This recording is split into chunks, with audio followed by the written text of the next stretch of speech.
Hello students, previous political science class में हम Indian government and politics के paper में फंडामेंटल राइट्स पे चर्चा कर रहे थे। उसी के क्रम में आज हम एक एक अधिकार को देखने का प्रयास करेंगे क्लास में। सबसे पहले हम जिस अधिकार की बात करेंगे वह है राइट टू इक्वलिटी, यानी कि स्वतंत्रता का अधिकार, जिसे संविधान के आर्टिकल 14 से 18 यानी कि 14 से 18 के बीच में विवेचित किया गया है। समानता का अधिकार प्रजातंत्र का आधार स्तंभ है, इसलिए संविधान निर्माताओं के द्वारा सभी व्यक्तियों को कानून के समक्ष समानता, राज्य के अधीन नौकरियों के समान अवसर और सामाजिक समानता प्रदान की गई है।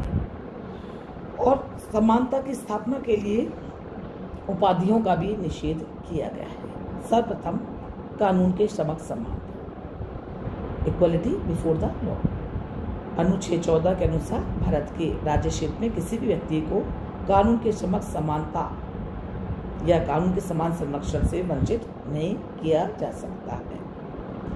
कानून के समक्ष समानता का तात्पर्य यह नहीं है कि कानून के आधार पर या कानून में जो भी औचित्यपूर्ण आधार है उन पर कोई भेदभाव की व्यवस्था नहीं होगी, अपितु कानून के संबंध में धनी गरीब और सुविधाओं के संबंध में स्त्री पुरुष किसी भी प्रकार का भेदभाव नहीं किया गया है।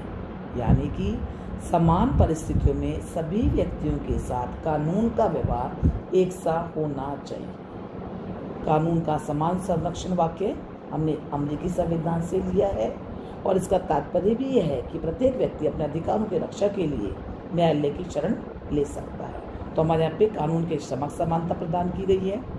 धर्म, नस्ल, जाति, लिंग के आधार पर भेदभाव का निषेध किया गया है। यानी कि इन सब आधारों के ये जो बेसिक्स है इनके आधार पर देश का सेक्स, प्लेस ऑफ बर्थ, इन किसी भी डिस्क्रिमिनेशंस के जो पॉइंट्स हैं इनके आधार पर नागरिकों के साथ किसी भी प्रकार का भेदभाव नहीं किया जाएगा। सभी नागरिकों को दुकान, होटलों, सार्वजनिक स्थलों, कुओं, तालाबों, किसी भी प्रकार का उसका कोई भी भेदभाव नहीं किया जाएगा। आर्टिकल 16 में बताया गया है कि राज्य के अधीन जो भी नौकरियां हैं उन सभी नागरिकों को बराबरी से प्राप्त होंगी और इस संबंध में धर्म, जाति, भाषा, लिंग किसी भी आधार पर इनके साथ कोई भेदभाव नहीं किया जाएगा।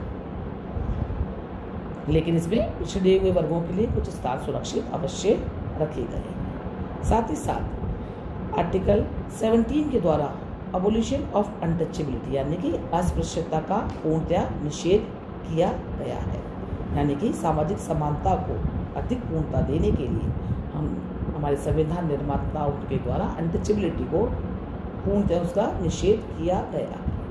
और आर्टिकल 17 में कहा गया है कि अस्पृश्यता से उत्पन्न किसी भी अयोग्यता को लागू करना एक दंडनीय अपराध होगा। इसलिए अस्पृश्यता को एक अपराध घोषित किया गया है। साथ ही साथ सभी नागरिकों में समानता का भाव उत्पन्न करने के लिए ब्रिटिश शासनकाल में जो भी संपत्ति आदि के आधार पर, विशेष शैक्षणिक योग्यता के आधार पर जो भी उपाधियां प्रदान की जाती थी, जिससे सोसाइटी के अंदर एक डिस्क्रिमिनेशन या भेद उत्पन्न होता था, नवीन संविधान में इसका पूर्णतः निषेध कर दिया गया है। और अनुच्छेद 18 में व्यवस्था की गई है कि सेना अथवा विद्या संबंधी उपाधियों के अलावा राज्य के द्वारा कोई उपाधि प्रदान नहीं की जाएगी।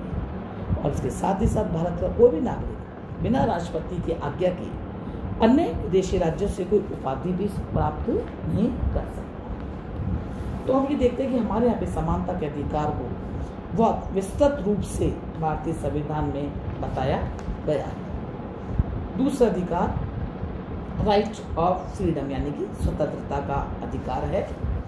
आर्टिकल 19 से 22 में विस्तृत रूप में इसके बारे में चर्चा की गई है, जिसमें नागरिकों को विचार, अभिव्यक्ति, विश्वास, धर्म और उपासना की स्वतंत्रता सुनिश्चित की गई है। यानी कि भारतीय संविधान के द्वारा नागरिकों को विभिन्न प्रकार की स्वतंत्रताएं प्रदान की गई है, जिसमें आर्टिकल 19 सबसे ज़्यादा महत्वपूर्ण है, क्योंकि मूल संविधान का जो आर्टिकल 19 है इसमें नागरिकों को सात स्वतंत्रता प्रदान की गई थी और इनमें छठी स्वतंत्रता जो संपत्ति की स्वतंत्रता थी उसको हमने जैसे भी आपको पहले बताया कि मौलिक अधिकारों से हटा करके उसको एक विधिवत अधिकार बना दिया गया है। तो हम देखते हैं कि क्या क्या नागरिकों को स्वतंत्रता प्रदान की गई है। सभी नागरिकों को विचार और अभिव्यक्ति की स्वतंत्रता होगी। अपनी बातों को, अपने विचारों को जो संविधान के विरुद्ध न हो, व्यक्ति अपने बात को कह सकेंगे। अस्त्र शस्त्र रहित शांतिपूर्वक सम्मेलन करने की स्वतंत्रता होगी। समुदाय और संघ के निर्माण की स्वतंत्रता होगी। भारत के किसी भी क्षेत्र में अबाध रूप से भ्रमण करने की स्वतंत्रता होगी। निवास करने की स्वतंत्रता होगी। उपाजीकरण या कारोबार करने की स्वतंत्रता होगी। तो हम ये देखते हैं कि भारतीय संविधान के अनुच्छेद 19 के द्वारा भारत के नागरिकों को जो ये स्वतंत्रता प्रदान की गई है ये असीमित नहीं है। साथ ही साथ संविधान के द्वारा इनमें से प्रत्येक पर प्रतिबंध भी लगा दिए गए हैं।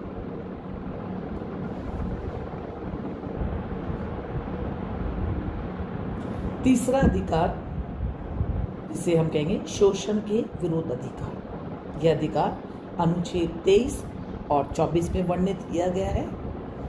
अनुच्छेद 23 के द्वारा बेगार तथा किसी प्रकार से जबरदस्ती से लिया हुआ श्रम उसको निषिद्ध ठहराया गया है और अगर उसको उल्लंघन किया जाएगा तो ये दंडनीय अपराध होगा।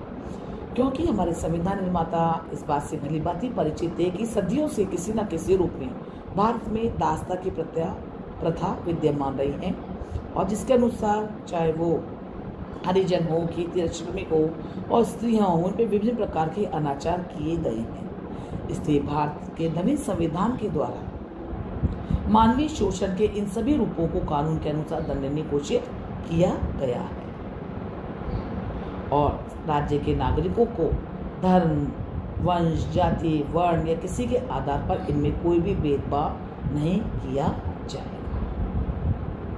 इसके साथ ही साथ अनुच्छेद 24 में बाल श्रम का निषेध किया गया है, यानी कि 14 वर्ष से कम आयु वाले बच्चे को किसी भी जोखिम भरे कार्य में नियुक्त नहीं किया जा सकता। तो हम ये कह सकते हैं कि शोषण के विरुद्ध जो ये अधिकार है वास्तव में सामाजिक लोकतंत्र स्थापित करने की दिशा में एक मील का पत्थर दृष्टिगोचर होता है। चौथा अधिकार धार्मिक स्वतंत्रता का अधिकार है, right to freedom of religion, जो आर्टिकल 25 से 28 में वर्णित किया गया है और भारतीय संविधान के अनुच्छेद जो 25 से 28 है इसमें धार्मिक स्वतंत्रता का अधिकार प्रदान किया गया है और इन सभी आर्टिकल्स में जो स्वतंत्रता प्रदान की गई हैं उनको बहुत अधिक विस्तृत रूप में, व्यापक रूप में, साथ ही साथ जो माइनॉरिटीज हैं इनको भी पूर्ण संतुष्टि को ध्यान में रख करके व्यवस्थाएं की गई है। धार्मिक मामलों में सभी नागरिकों को कहा गया है कि वे धार्मिक व्यय के लिए निश्चित धन पर कर की अदायगी से उनको छूट प्राप्त होगी। राज्य की शिक्षण संस्थाएं होंगी, वे धार्मिक शिक्षा नहीं दी जाएगी। धार्मिक मामलों में उनको अपने धर्म का प्रचार प्रसार करने की, कोई भी धर्म मानने की, अंतकरण की स्वतंत्रता प्रदान होगी। यानी कि हमारे यहाँ पे इस अधिकार के बारे में सार्वजनिक हित की दृष्टि से उचित प्रावधानों के साथ साथ सभी नागरिकों को धार्मिक स्वतंत्रता प्रदान की गई है। पांचवें मौलिक अधिकार, जिसे हम संस्कृति और शिक्षा संबंधी अधिकार कहते हैं, आर्टिकल 29 और 30 में विवेचित किया गया है। इसके द्वारा भारत के सभी नागरिकों को संस्कृति और शिक्षा संबंधी अधिकार प्रदान किए गए हैं। यानी कि नागरिकों के प्रत्येक वर्ग को अपनी भाषा, अपनी लिपि, अपनी संस्कृति को सुरक्षित रखने का पूर्ण अधिकार प्राप्त है। अनुच्छेद 30 के द्वारा धर्म या भाषा पर आधारित सभी अल्पसंख्यकों को अपनी रुचि की शिक्षण संस्थाओं की स्थापना और उनके प्रशासन का अधिकार प्राप्त होगा। और यह भी व्यवस्था की गई है कि शिक्षण संस्थाओं को अनुदान देने में राज्य कोई भी भेदभाव नहीं करेगा कि वे धर्म या भाषा के आधार पर किसी अल्पसंख्यक वर्ग के अधीन हैं। अंतिम छठा मूल अधिकार, जो सभी अधिकारों में सबसे सर्वश्रेष्ठ दिखाई देता है वो है right to constitutional remedies article 32, जिसे संवैधानिक उपचारों को अधिकार कहा जाता है। संविधान में मौलिक अधिकारों के उल्लेख से अधिक महत्वपूर्ण बात यह है कि उनको इम्प्लीमेंट करने की भी व्यवस्था की गई है। इसलिए जो छठा अधिकार है इन पांचों अधिकारों से एक कदम आगे निकल जाता है, क्योंकि इस अधिकार के बिना मौलिक अधिकार अर्थहीन साबित होंगे। संविधान निर्माताओं ने इस उद्देश्य से संवैधानिक उपचारों के अधिकारों को भी भारतीय संविधान में स्थान दिया है, जिसका तात्पर्य है कि नागरिक अधिकारों को लागू करने के लिए सर्वोच्च न्यायालय तथा उच्च न्यायालयों की शरण ले सकते हैं। यानी कि डॉक्टर अंबेडकर ने संबंध में कहा है कि यदि मुझसे कोई ये पूछे कि संविधान का वह कौन सा अनुच्छेद है जिसके बिना संविधान शून्य हो जाएगा, तो मैं इस अनुच्छेद यानी कि अनुच्छेद 32 को छोड़कर मैं किसी और अनुच्छेद की ओर संकेत नहीं करूँगा, क्योंकि यह तो संविधान का हृदय तथा आत्मा है।